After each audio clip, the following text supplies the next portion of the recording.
नमस्कार, मैं अमित गोटियाल और आप देख रहे हैं उत्तराखंड का नंबर 1 डिजिटल चैनल पहाड़ टीवी।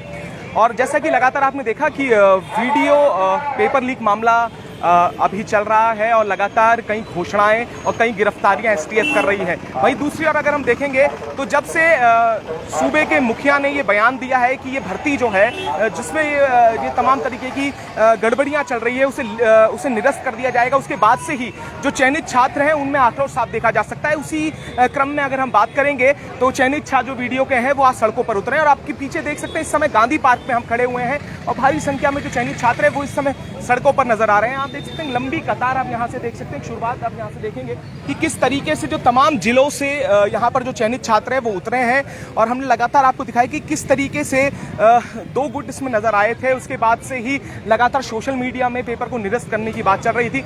उसके बाद जब पेपर निरस्त होता है और आप देख सकते हैं कि अब जो छात्रों के हाथ में आपने पोस्टर जो बैनर यहाँ पर लगे हुए हैं और तमाम जिलों से यहाँ पर जो चयनित छात्र हैं वो उतरे हैं। और आप सबसे कमाल की बात आप देखेंगे कि आज सबसे कमाल की बात यह है कि जितने चयनित छात्र यहाँ पर हैं वो अपने साथ शपथ पत्र भी लेके आए हैं और उनकी एक ही मांग है कि शपथ पत्र भर के उन्हें ज्वाइनिंग दी जाए और अगर उसमें कोई गड़बड़ी मिलती है तो उसके बाद उन पर सख्त कार्रवाई की जाए, उन्हें नौकरी से बर्खास्त किया जाए। पर सवाल ये उठते हैं कि क्या अब इनकी जो ये चयनित छात्र हैं इनकी मांगों को लेकर क्या सरकार किस दिशा में निर्देश देगी, ये भी अपने आप में समझने वाली बात है। क्योंकि एक पक्ष है कि सीबीआई जांच की बात वहां तक कर रहे हैं, पर यहाँ आप देख सकते हैं जहाँ तक नजरें आप घुमाएंगे तो तमाम चयनित छात्र ही आपको नजर आएंगे और अलग अलग जिलों से, देखिए जिले वाइज अगर मैं बात करूंगा अल्मोड़ा, नैनीताल, तमाम जिलों से यहाँ पर जो चयनित छात्र है वो यहाँ पर उतरे हैं। उनके साथ अब सवाल ये भी उठते हैं कि आखिर क्या होने वाला है, क्योंकि अब एक तरफ वो मेहनती छात्र हैं जिन्होंने लगातार मेहनत की है, जिससे क्या कहना है,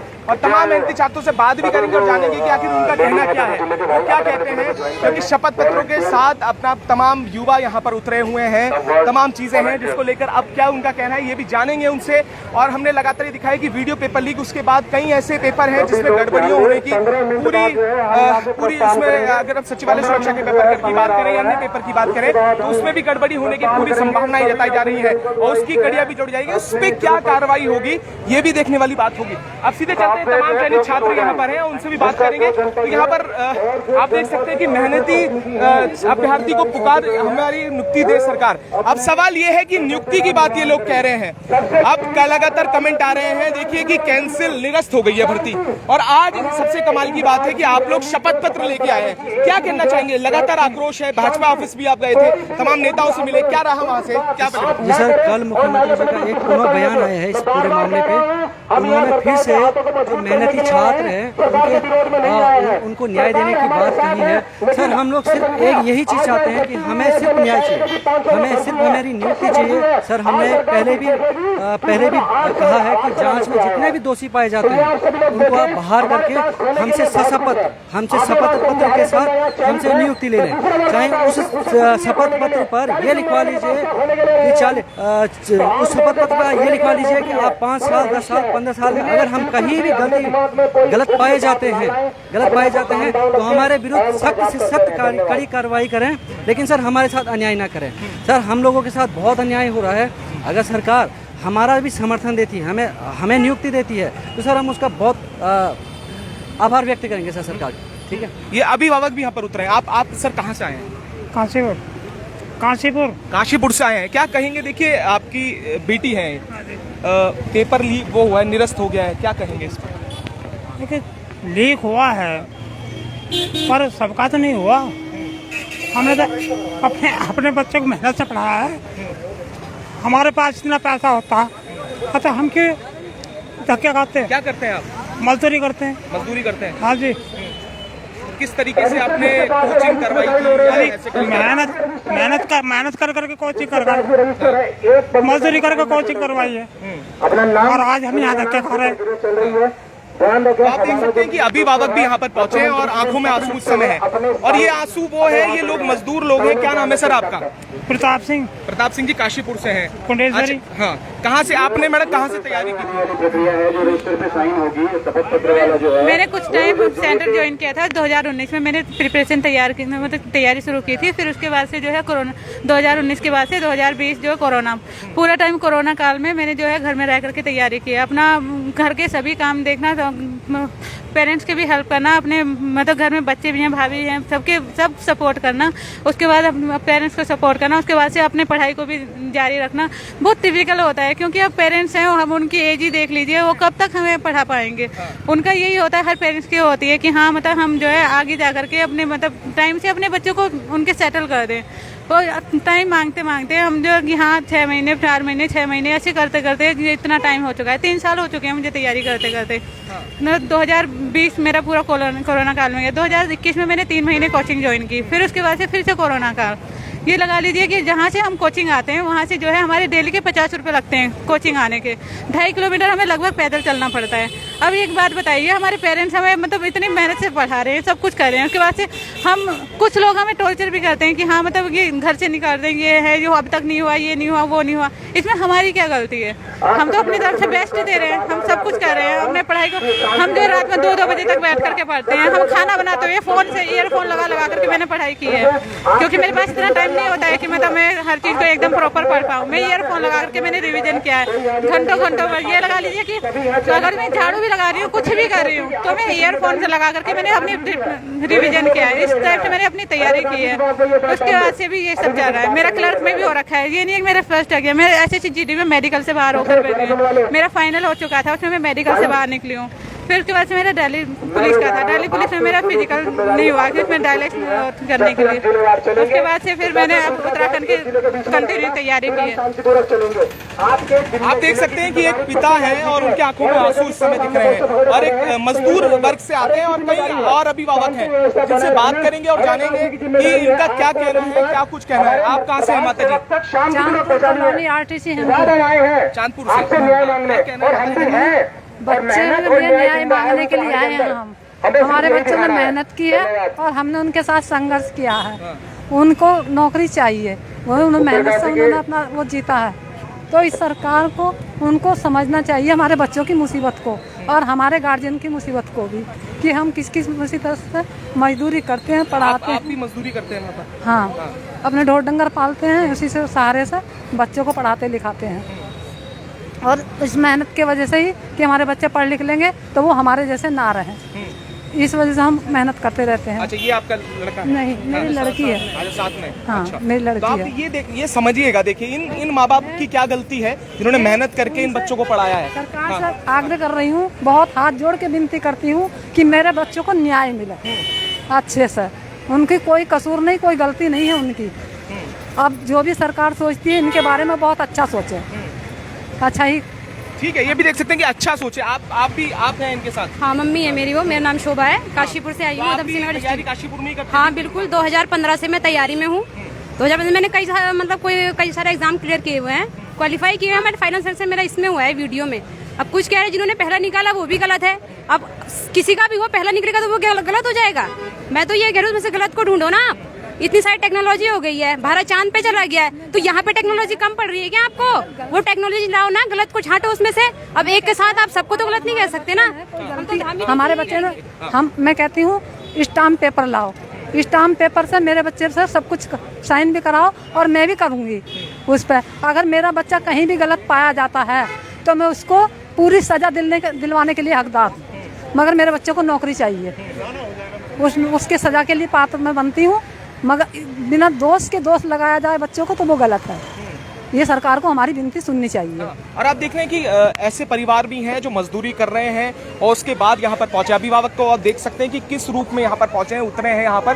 और सबसे बड़े सवाल ये है कि आखिर पेपर लीक मामला जो चल रहा है अभी कोई नया नहीं, इससे पूर्व में ही पेपर लीक हुए हैं। आखिर सरकार ने इस दिशा में क्या सही करने के लिए सोचा? इससे पूर्व कई भर्तियों में घोटाले हुए, उसके बाद की क्या बदलाव हुआ, ये भी देखने और समझने वाली बात है। और इसमें लगातार हम देख रहे हैं कि आप अभिभावक भी इन बच्चों के साथ उतर चुके हैं और तमाम आप देख सकते हैं पीछे जिसके बदले आया है।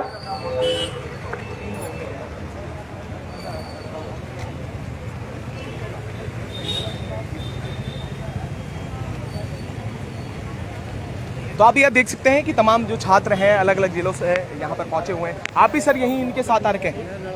हाँ, कहाँ से आप? मैं नैनीताल जिले से आया था। हाँ, आलामा चौड़ से। क्या करते हैं आप सर? सर मैं ऑटो चलाता हूँ और मेरे 3 बच्चे हैं, मैं तीनों को पढ़ाता हूँ और मेहनत मजदूर अपने खून पसीने से मैंने पढ़ाया अपने बच्चों को। आज मैंने सोचा मेरा लड़का चयनित हो गया तो मुझे आराम मिलेगा कि मैं ऑटो चलाना हल्का कर दूंगा। इस बुढ़ापे में मुझे अपने बच्चों के लिए मेहनत करनी पड़ रही है। मैं चाह रहा हूँ कि मेरे बच्चों को नौकरी मिल जाए। इससे मुख्यमंत्री जी का बहुत आभार जो है प्रदर्शित कर रहे हैं आपके जिले का जो है मुख्यमंत्री जी का बहुत आभारी होगा कि हम गरीब लोगों को नौकरी मिल जाएगी। मैं बहुत मतलब मजदूरी करते करते थक चुका हूँ। मेरे बच्चे इस टाइम मतलब आज होनहार है। सर कितना कमा लेते, क्योंकि देखिए अब आरोप ये लग रहा है कि इसमें जो भर्ती हुए हैं इसमें 15 लाख रुपए दिए गए हैं, 10 लाख रुपए दिए गए हैं, 30 लाख 20 लाख जो भी कीमत पे लगा रहे हैं। क्या लगता है कितना कमाते हैं सर? 3 बच्चे कितना कमा लेते हैं? सर कम से दिन भर में 300-400-500 रुपये कमाता हूँ। हाँ। और 500 रुपये से ज़्यादा कभी नहीं कमाता हूँ। हाँ। और मेरे बच्चे पहले मेरे बच्चे मजदूरी भी करते थे, रिलायंस में करते छोटे वाले, अब वो नहीं करते हैं। अब मैं अकेला घर का पालन पोषण कर रहा हूँ। लड़का मेरा आया हुआ है निंदा मुकुल कुमार, मेरे लड़के का नाम है मुकुल कुमार सागा, वो लड़का वो दिख रहा है। और मैं चाहता हूँ मुख्यमंत्री से मेरी यही दरख्वास्त है कि हमारे बच्चों को नौकरी मिल जाए जो मेहनती छात्र हैं। और सभी लोगों से रिक्वेस्ट है आप अपने अपने जिलों को ज्वाइन कीजिए। 10 से 15 मिनट के बाद हम लोग यहाँ से निकलेंगे। अपने अपने जिलों को ज्वाइन कीजिए। और जो बच्चे मेहनती हैं उनको सरकार से मेरी यही विनती है और प्रार्थना करूँगा उन बच्चों को नौकरी मिले। और जिन लोगों ने पेपर खरीद के लिया उनको सरकार अलग कर दे। इन बच्चों का कोई दोष नहीं है, इन्होंने मेहनत करी है बहुत। देखिए बिल्कुल ये ऑटो चालक हैं। इससे पहले काशीपुर से अभिभावक आए थे, वो मजदूरी करते थे। अब समझने वाली बात ये है, देखिए चीटिंग और ये जो तमाम जो गिरफ्तारियां हो रही है उनमें इन लोगों का क्या दोष है, ये भी एक समझने वाली बात है। पूर्व में हम बार बार ये बात कह रहे हैं कि अन्य भर्तियों पे भी ये अब गड़बड़ी होने की संभावनाएं लग रही हैं। जो कंपनी है वो 50 से अधिक पेपर करा चुकी है। क्या उस पर कार्रवाई होगी, ये भी अपने आप में जिन्हें ज्वाइनिंग ले ली है। और ऐसे भ्रष्टाचार हमने उत्तराखंड में देखा है कि 26 साल से कुछ लोग ऐसे हैं जो नौकरी पर लगे हुए हैं। क्या उस पर कार्रवाई हुई है अभी तक? क्योंकि ना सचिव वाले में बैठे हुए जो सचिव हैं उन्हें मालूम नहीं है कि इस तरीके के प्रकरण भी चल रहे हैं। तो आखिर ये कैसी सांठगांठ है और आखिर जो मेहनत करने वाले जो मेहनतकश बच्चे हैं वो कहाँ जाएंगे? और ये संख्या आप देख सकते हैं कि तमाम वो छात्र जिनका अलग अलग परीक्षाओं में जो सफल हुए हैं, पर वीडियो को लेकर आप देख सकते हैं कि लगातार ये मांग कर रहे थे। अब सबसे बड़ी बात यह है कि इनका क्या होगा और क्या पुष्कर सिंह धामी इनके बारे में फिर से जो अपना उन्होंने फैसला लिया है उसके बारे में कुछ सोचेंगे। और तमाम और लोगों से अन्य हैं, अभिभावक भी लगातार यहाँ पर बने हुए हैं और तमाम अलग अलग जिलों से लोग यहाँ पर पहुँचे हैं, बच्चे पहुँचे हुए हैं और अभिभावक यहाँ पर हैं। किसी के मजदूरी, और ये बड़ी पीड़ादायक है कि जब मेहनत करके कोई अभिभावक अपने बच्चों को पढ़ाता है उसके बाद इस तरीके के प्रकरण निकल कर आते हैं। और हमने ये भी देखा विधानसभा हो चाहे अन्य कोई भी विभाग हो, वहाँ पर जो भ्रष्टाचार है वो अपने चरम पर नजर कहीं ना कहीं आता है। विधानसभा में हमने बैकडोर एंट्रीज का देखा। क्या रिश्तेदारी, जो नेताओं की रिश्तेदारी होगी, चाहे जो मंत्रियों की रिश्तेदारी होगी, चाहे उनके जो ओएसडीज होंगे, क्या उन्हीं को हक है नौकरी पाने का? ये अपने आप में बड़े सवाल बन चुके हैं, क्योंकि नौकरियां मंत्रियों के, मुख्यमंत्री के ओएसडी के रिश्तेदारों को मिल जाती हैं। इन गरीब छात्रों को क्या? कहाँ से आई है मैडम आप? मैं हल्द्वानी से आई हूँ। मैं सारे बच्चों को न्याय दिलाने, क्योंकि एक ही बच्चा नहीं है, मेरा नहीं है, सारे बच्चे अपने हैं। इनने बहुत मेहनत करी है, इनको इनकी ज्वाइनिंग होनी चाहिए। क्या करते हैं मैडम आप? क्या करते हैं? कैसे? हाउस वाइफ हैं। बच्चे बाहर रह के तैयारी करते हैं। पुलिस में SI हैं, पंतनगर में पोस्टिंग है। और लड़की दिल्ली में एक कमरे में रह के तैयारी करती है। फिर उसके बाद भी ये देखना पड़ता है। तो मैडम एक आरोप लग रहे हैं, देखिए 15 लाख रुपए और इसमें कई ऐसे 500 से अधिक की कभी ऐसी नाम आ जाते हैं, कभी कुछ आता है। क्या कहेंगे इस पर? तो इसमें हम क्या कह सकते हैं, लेकिन जो मेहनती बच्चा है उसके बारे में सोचना चाहिए। क्योंकि बच्चा रात दिन एक करते हैं, घर से बाहर रहते हैं, माँ बाप उनके लिए कितनी मेहनत करते हैं, सपोर्ट करते हैं, फिर भी बच्चों को न्याय मिलना चाहिए। बस यही है कि हम ठीक है, तो न्याय मिलना चाहिए। पौड़ी से भी यहाँ पर, मुझे लगता है नैनीताल से यहाँ पर ये लोग हैं, उसके बाद यहाँ पौड़ी से भी जो छात्र हैं वो पहुँचे हुए हैं। मैडम आप पौड़ी से हैं? हाँ जी। अच्छा, क्या कहेंगे? देखिए अभी कुछ ऐसे लोग हैं जो मजदूरी कर रहे हैं, अभिभावक जो आए हैं, कुछ ऑटो चालक हैं। हाँ जी। क्या लगता है इतनी कठिनाइयों के बाद जब पेपर निकले? तो एक ही बात कहेंगे कि मेहनती छात्रों को नियुक्ति दे सरकार, बाकी जो फर्जी है उनको मतलब कड़ी से कड़ी सजा दें। आप क्या करती हैं? हाउस वाइफ हैं आप? हाँ, हाउस वाइफ। अच्छा, आप क्या कहेंगे आप मैडम? लगातार मेहनत आप लोगों ने की है और अब आरोप ये सीधे सीधे है कि पहली भर्तियों में भी जिस तरीके से आपने देखा घोटाले होते हुए आ रहे हैं, इस प्रदेश घोटाला प्रदेश बन चुका है और उसके बाद भी ये प्रकरण दोबारा से हुआ है। क्या कहेंगे इस पर? मेरा यही कहना है कि सरकार इस बार एक मिसाल पेश करे कि हमारी देवभूमि में जो जो मेहनत करके आते हैं उनके साथ भी न्याय होता है और उन्हें नियुक्ति देकर सरकार को एक मिसाल पेश, आगे आने वाली जो तैयारी कर रहे हैं बच्चे उनके लिए भी एक मिसाल पेश करनी चाहिए कि चाहे कितने भी घोटाले, कितने भी भ्रष्टाचार हो जाए, लेकिन मेहनती को यहाँ न्याय जरूर मिलता है। मेहनती को न्याय मिले, पर आखिर मिलेगा या नहीं ये भी समझने और देखने वाली बात होगी, क्योंकि सूबे के मुख्यमंत्री ने ये टिहरी से यहाँ पर आए हैं। ये तमाम लोग हैं, देखिए अलग अलग जिलों की मैं बात कर रहा हूँ, ये तमाम है। मैडम टिहरी से आप पहुंचे हुए हैं, क्या कहेंगे इस पर? देखिए आप तो सड़कों पर भी उतर चुके हैं, लास्ट यही रास्ता आपको नजर आता है, क्या लगता है, क्या उम्मीद है? सर उम्मीद तो मैंने कहा है कि पहले भी नहीं छोड़ी और अभी तक नहीं छोड़ेंगे, जब तक ज्वाइनिंग नहीं मिली है तब तक हम उम्मीद नहीं छोड़ेंगे। और मुख्यमंत्री जी ने कल अपना बयान दिया है, उसमें भी उन्होंने अपने जो बयान को एक बार सुधार किया है उसमें और कहा है कि हम मेहनती बच्चों के साथ बिल्कुल भी अन्याय नहीं होने देंगे। तो हमें यही आशा है कि वो हमें देखें और हमारे पक्ष में बात रखें और हमें नियुक्ति ज़रूर मिलेगी। आप आए, आप इस हाथ में आपके क्या है, शपथ पत्र है? थोड़ा सा शपथ, ये भी देखिए, मैंने ये कहा था ये शपथ पत्र भी लेके आए हैं, क्या कारण है इसका? शपथ पत्र आप लोग तमाम लोग लेके आए हैं। सर हम चाहते हैं कि हमें नियुक्ति मिले, और इसके लिए हम शपथ पत्र देने के लिए तैयार हैं। अगर हमसे कुछ भी होता है, अगर मतलब इनपॉट अगर हम कुछ भी गिल्टी पाए गए ज्वाइनिंग के बाद, तो हमें हमारी जो संपत्ति है वो कुर्को और जो भी हमें सजा है वो हमें मिले, बस। तो इसलिए शपथ पत्र भी भरने के लिए तैयार हैं? जी जी जी जी सर। पर आप एक तरफ देखिए, मुख्यमंत्री साहब ने इससे पहले भी बयान दिया था, पर उसके बाद परीक्षा रद्द हुई थी, तो उसके बाद अब सीबीआई जांच की बात हो रही है, उसके बारे में आप लोगों को? सर सीबीआई जांच अगर एसटीएफ करने में नाकाम होती है, ये वैसे तो नाकाम नहीं है हमारी ऐसी संस्था, पर अगर इन केस वो अपराधी को पकड़ नहीं पाए तो आप सीबीआई बुलाए, पर हमारे साथ बुरा नहीं होना चाहिए। हमने अपनी मेहनत से परीक्षा उत्तीर्ण की है तो हमें उसका फल मिलना चाहिए, दैट्स इट। ये भी है, ये हालात हैं, और इस समय जिस तरीके से इनकी मांग ये है, शपथ पत्र भी लेके आए हैं साथ में। उनका कहना ये है कि इन्हें ज्वाइनिंग मिलनी चाहिए और ज्वाइनिंग के बाद अगर कोई ऐसा पाया जाता है तो उनकी जो पूरी जो संपत्ति है उसे उसकी कुर्की की जाए। और ये हाँ, यहाँ पर ये एक चीज़ है। और ये तमाम आप छात्र देख सकते हैं, मैंने आपको लगातार जिस तरीके से दिखा रहे हैं कि देहरादून से भी यहाँ पर हैं, हमने जिला पौड़ी की बात की है, नैनीताल की बात की है, यहाँ पर आप देख सकते देहरादून से भी पहुँचे हुए हैं। इनका क्या कहना है? देखिए अब पहाड़ों से जो छात्र हैं वो बड़ी मेहनत से देहरादून में कोचिंग ले रहे होते हैं, पर देहरादून वालों का क्या कहना है? मैडम क्या कहेंगी, क्योंकि आपने देखा कि कई जो भाई हैं हमारे और लगातार यहाँ आए, कोचिंग करी है, मेहनत की है, उनके किसी के घर वाले ऑटो चला रहे हैं, मजदूरी कर रहे हैं, क्या कहेंगे? पीड़ा जो है, आंखों में आंसू हैं आज, क्या कहेंगे इस पर? आप लोगों का क्या कहना है? सर मैं इस पीड़ा को बहुत अच्छी तरह समझ सकती हूँ, क्योंकि हमारी भी स्थिति उनसे बहुत अलग नहीं है। सर हमने बहुत मेहनत और बहुत ईमानदारी से पेपर पास किया है। बस हम आज इसलिए मुख्यमंत्री जी से मिलना चाहते हैं कि अपनी बात उन तक पहुँचाएँ कि हमें नियुक्ति दीजिए। बस सर मैं यही कहना। आप भी शपथ पत्र लेके आए हैं? जी सर, मैं शपथ पत्र लेके आई हूँ और हम चाहते हैं कि मुख्यमंत्री जी हमें शपथ पत्र लेकर हमें नियुक्ति दें। हम हर चीज़ के लिए, हर शर्त के लिए उनकी तैयार हैं। ठीक है, ये भी देख सकते हैं कि इनका भी कहना वही है कि तमाम जो लोग हैं वो शपथ पत्रों के साथ यहाँ पर पहुँचे हुए हैं। कई लोगों के अभिभावक यहाँ पर पहुँचे हैं और अंतिम रास्ता यही नज़र आता है कि सड़कों पर उतरकर शायद सुनवाई हो, पर क्या ये सुनवाई होगी ये भी देखने वाली बात है। तो हम भी लगातार शुरुआत से ये मामला उठा रहे हैं और आप देख सकते हैं तमाम जिलों से ये लोग यहाँ पर उतरे हुए हैं और अब मुख्यमंत्री आवास कूच करेंगे, मुख्यमंत्रियों से वार्ता करने की बात कर रहे हैं। कूच भी इसे हम नहीं बोलेंगे। तो क्या मुख्यमंत्री साहब जो लगातार ये बात कर रहे हैं कि ईमानदार छात्रों के साथ नाइंसाफ़ी नहीं होगी, कई बयान उनके इस पर आए हैं, तो ये क्या बयानों में जो उन्होंने एक घोषणा की है रद्द करने की, क्या उस पर कोई सुधार होगा, ये भी देखने वाली बात होगी। और इसके बाद मुख्यमंत्री आवास कूच या पहुंचने के बाद क्या कोई अधिकारी यहां पर आता है, कोई आश्वासन इन्हें मिलता है, क्योंकि तमाम भाजपा कार्यालयों से लेकर तमाम नेताओं से मिल चुके हैं, पर उसके बाद क्या कुछ निर्णय होना है भविष्य का, वो भी देखने वाली बात है। पर ये हमने देखा कि किस तरीके से जो आंसू हैं अभिभावकों के वो बहुत कुछ बयां कर रहे हैं। वो बयां कर रहे हैं कि कितनी मेहनत से उन्होंने कम कराया और कई ऐसे छात्र हैं जिनका सिलेक्शन नहीं हो पाया, उनके भी पेरेंट्स लगातार मेहनत कर रहे थे।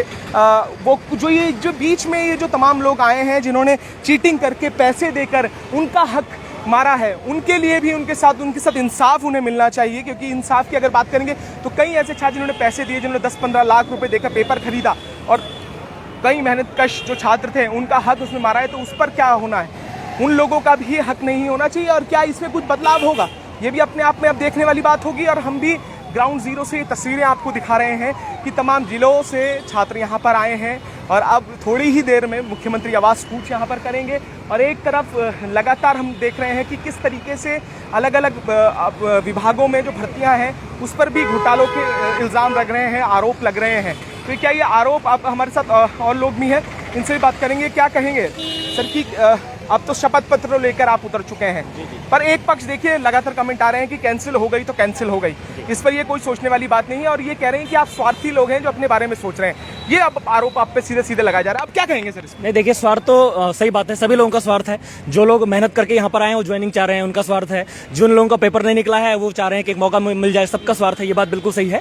लेकिन एक बात हमको समझनी होगी कि 2,20,000 लोगों ने फॉर्म भरा, 1,60,000 लोगों ने पेपर दिया और 27,000 लोग लगभग उसमें क्वालिफाई हुए हैं। और अभी तक जो जानकारी मिल रही है उसमें ये पता चल रहा है कि 100 के आसपास लोग हैं जिनको पेपर मिला है। ठीक है, तो 1,60,000 लोग पेपर दे रहे हैं और पेपर केवल 100 लोगों को मिला है, तो ये कोई व्यापक नहीं है। और ये आसानी से हम लोग क्या कर सकते हैं, छटनी कर सकते हैं, सेग्रीगेशन कर सकते हैं। और जब सेग्रीगेशन किया जा रहा है, हम ये कह रहे हैं, तो फिर क्यों जो मेहनती छात्र हैं, जो इतना मेहनत करके 6-6 साल से 7-7 साल से मेहनत करके तैयारी कर रहे हैं, क्यों उनके साथ बुरा हो या क्यों उनके अधिकारों का हनन हो? तो इसके लिए हम मांग कर रहे हैं। ठीक है, हमारी मुख्यमंत्री जी से बस एक ही मांग है कि हम लोगों से आप शपथ पत्र ले लीजिए, हमारी जांच करवा लीजिए किसी भी एजेंसी से, लेकिन हम लोगों को आप नियुक्ति दे दीजिए, क्योंकि ये रद्द का खेल कब तक चलता रहेगा? 2016 में आपने रद्द करवाया, कोई सोल्यूशन नहीं निकला। 2018 में आपने रद्द करवाया, कोई सोल्यूशन नहीं निकला। 2020 में ऐसे ही हुआ। ठीक है, 2022 में भी ऐसे हो जाएगा। तो कब तक ये ऐसे ही चलता रहेगा? और ये प्रक्रिया तो कभी रुकने वाली है नहीं। आज भी अगर हम लोग कह रहे हैं कि आज हम कैंसिल कर देते हैं, लेकिन ऐसा तो है नहीं कि अगली परीक्षा में भ्रष्टाचार नहीं होगा। हो सकता है अगली में भी ऐसा हो जाए, कैंसिल हो जाए, तो इतने लोगों का भविष्य बर्बाद हो जाएगा। इसलिए हमारी एक ही मांग है कि जो भी रास्ता निकल सकता है, एक न्याय का रास्ता निकले और जो मेहनती छात्र हैं, जो मेहनत से चयन पाए हैं यहाँ पर, उन लोगों को ज्वाइनिंग मिले, उन लोगों को नियुक्ति मिले। जी, क्या लगता है? देखिए, एक तरफ तो मुख्यमंत्री घोषणा कर ही चुके हैं इसको लेकर, उसके बाद आप लोग पे एक विश्वास जब उन्होंने कहा कि मेहनती छात्रों के साथ, और पूर्व मुख्यमंत्री त्रिवेंद्र सिंह रावत के पास भी आप गए थे, उन्होंने क्या कुछ कहा है, क्या कुछ उन्होंने कहा? क्योंकि तमाम नेताओं के पास तो आप गए, भुवन कापड़ी के पास भी आप गए थे, उपनेता प्रतिपक्ष के पास, उसके करण मेहरा प्रदेश अध्यक्ष कांग्रेस के पास गए थे।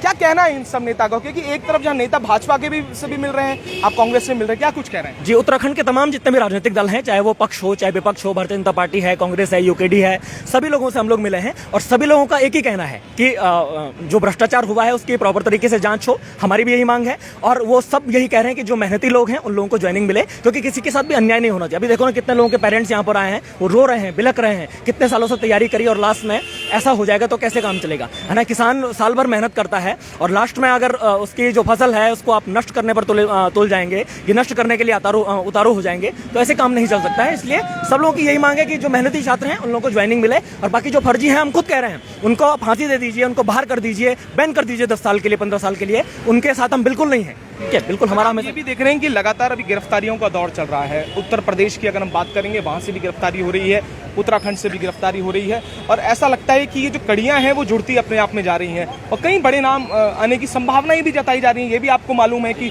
यूपी में जब हम धामपुर गए थे तो हमने वहाँ ग्राउंड जीरो में भी बात की, उन्होंने कहा अभी तो ये शुरुआत है, ऐसे कई बड़े नाम हैं जो उनसे जुड़े हुए हैं। तो उनके बारे में क्या है कि ये इन्वेस्टिगेशन बहुत लंबी चल सकती है, क्योंकि ये अब सवाल बन चुका है। क्योंकि अभी जिस तरीके से धामपुर में बात करी, हमने रामनगर में चंदन मंदराल की बात करी या अन्य जगहों में जाके हमने बात की है, तो उनका कहना ये है कि ये लोग बहुत काफी समय से ये चीजें कर रहे हैं, ये 6 या 7 से भी कर सकते हैं। तो ऐसी कई भर्तियां होंगी जिन पे इन्होंने ये चीज करी होगी और आज जिस एजेंसी में, जिस आउटसोर्सिंग कंपनी के मालिक ही गिरफ्तार हो जाएं, जिन्होंने 50 से अधिक परीक्षाएं कराई हैं, तो उसका क्या विश्वास है कि इन्होंने सही तरीके से पेपर कराया होगा? नहीं, निश्चित तौर पे इनकी जांच होनी चाहिए और अब तक जितनी भी परीक्षाएं इन्होंने की है उन सब की जांच होनी चाहिए। लेकिन ये देखो ना, ये पेपर लीक नहीं हुआ, असल में हम लोगों को समझना पड़ेगा, ये पेपर लीक नहीं हुआ, ये पेपर बेचा गया है और बेचा गया है 15 लाख में। देखिए, ये सुनार जैसे सोना बेचता है ना, 1 तोला माना किसी को सोना चाहिए तो 50,000 देने पड़ेंगे, 1 किलो किसी को सोना चाहिए तो इतना जितना भी पैसा लगता होगा वो देना। तो सोना कोई आपको फ्री में तो देगा नहीं, मैं जाऊंगा सुनार की दुकान में और वो मुझे फ्री में दे देगा, ऐसा होगा नहीं। ठीक है, तो ये जो पेपर बेचने वाले लोग हैं ये सुनार की भूमिका में है और जो पेपर खरीदने वाले लोग हैं वो ग्राहक की भूमिका में है। तो ये पेपर लीक नहीं हुआ है, नहीं तो कोई दिखा दीजिए, कोई पेपर की कॉपी दिखा दीजिए। 7 अप्रैल को रिजल्ट आया। 4-5 वाला मामला क्या है, जो टेलीग्राम व्हाट्सएप में कुछ क्वेश्चंस के वो दिखाए जा रहे हैं, कुछ टॉयलेट पेपर में दिखाए जा रहे हैं, ये बड़ा एक वो बना हुआ है, इस पे क्या कहना? वो पेपर लीक नहीं हुआ, असल में ये बड़ा खेल हुआ है इन लोगों ने थोड़ा सा, क्योंकि ये जब सुनियोजित तरीके से नकल करवाई जाती है तो ये लोग ऐसे काम करते हैं। तो इन लोगों ने इन्होंने पेपर किसी को नहीं भेजा है। इन्होंने क्या किया है, क्वेश्चन भी नहीं भेजे हैं, इन्होंने कुछ आंसर इनको एक पेपर में लिख के या टेलीग्राम के माध्यम से जैसे भी हुआ होगा वो खाली क्वेश्चन भेजे। इसीलिए तो बहुत सारे अभ्यर्थी फेल हो गए, क्योंकि जो वो लेटर बीच में वायरल हुआ था उसमें बहुत सारे आंसर गलत लिखे हुए हैं, तो इसीलिए वो फेल हो गए। तो ये सारी चीजें हैं, तो ये पेपर बेचा गया है, ठीक है। इसीलिए इसके ज्यादा व्यापक कितना भी हो, 100 हो 200 हो, लेकिन ये सेग्रीगेट करना बहुत आसान है, इसको छटनी करना बहुत आसान है। और एसटीएफ बहुत अच्छा काम कर रही है। ये लोग, मुझे लगता है कि 1 महीने में 2 महीने में जितना भी समय इनको चाहिए, सरकार को समय देना चाहिए, और जितना भी समय लेते हैं, और पूरी जांच, दूध का दूध पानी का पानी हो जाए, और जो फेयर तरीके से लोग यहाँ पर आए हैं उनको ज्वाइनिंग मिल जाए, यही हम लोगों का कहना है। बिल्कुल, और ये स्वाभाविक है कि जो फेयर कैंडिडेट्स हैं वो ये मांग कर रहे हैं, पर दूसरे पक्ष को भी समझना होगा, क्योंकि उनका भी कहना सही है कि किस तरीके से सेग्रीगेशन होगा। जहां एक तरफ मास चीटिंग की बात वो कर रहे हैं, वो कह रहे हैं कि जो पूरा पेपर है वो वायरल हो गया है, उसके बाद ये लोग, उनका कहना ये है कि इसे बेचा गया है, ये मास चीटिंग नहीं है।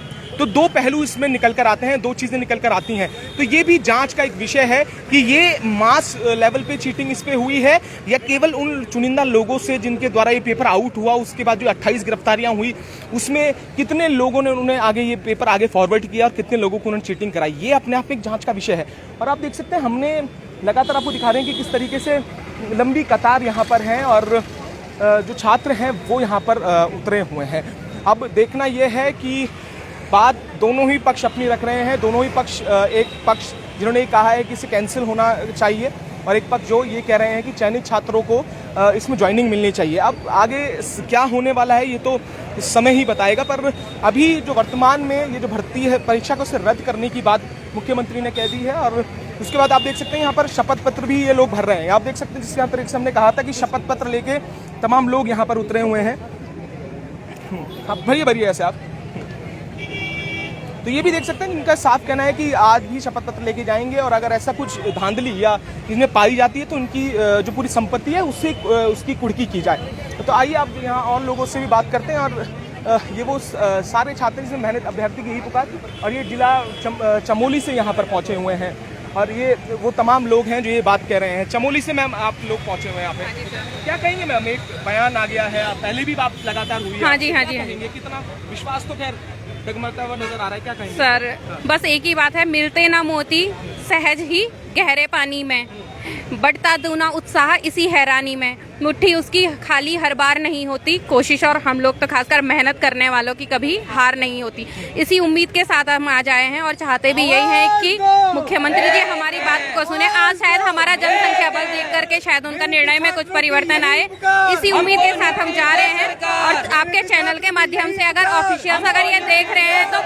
धामी जी को, मुख्यमंत्री साहब को या हायर ऑफिशियल्स को हमारी बात पहुँचाए कि हम लोग हैं इस चयन प्रक्रिया में, और एक कुछ ही बहुत छोटे से और संकीर्ण वर्ग के कारण एक बहुत बड़ा, और हम विचारों से भी बड़े हैं और हम अपने पढ़ाई से भी बड़े हैं और हम अपनी जनसंख्या में भी बड़े हैं, तो हम लोगों को नज़रअंदाज ना किया जाए।